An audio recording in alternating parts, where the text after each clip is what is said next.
3. Hey, what's happening? Deuce here. We're hanging out here at the Old National Center. 30 Seconds to Mars, of course, in concert.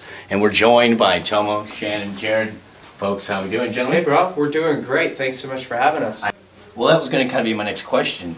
If you had to, in hindsight, go back and do it all over again, would you still do it? Because like you said, it's one of those deals where you need it, you know it's not good, but if you were in today's age with Spotify and Facebook, and I think we did the right thing. I mean, we're here now. Right. After all of these years, we've played some of the biggest venues in the world. We've sold millions of albums. We've made a life for ourselves, and we're still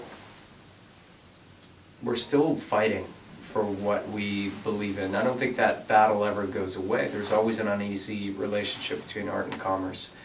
But we're also, you know, there's a lot of good things. There are a lot of great things happening.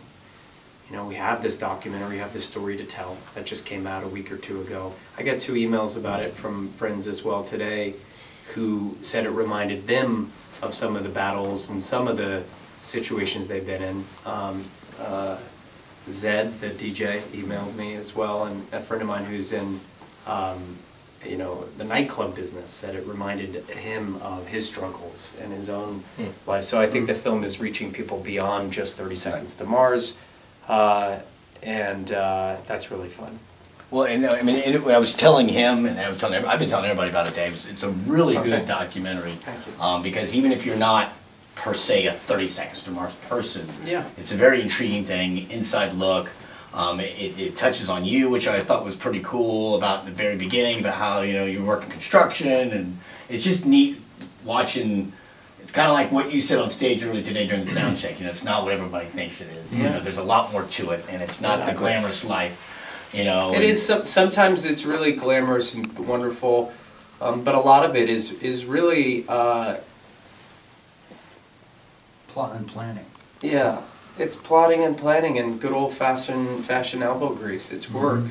It's creative work, but it's still work. did you find it? I remember when you guys first came out. Did you find it more difficult because you had actor success previous to the band? That like almost because you know there's been actors that have tried to be musicians, musicians have tried to be actors, and sometimes they don't get taken seriously. And I was thinking about it last night. I was like, you know, you might be one of the more successful ones, but that is now being taken seriously. Like, that's a legitimate musician there, and there's a legitimate actor there. But at the beginning, did you find there were obstacles, or did you? Oh yeah, it was very difficult. I mean, one day we didn't get into that story so much in Artifact, but it was very difficult to get a deal.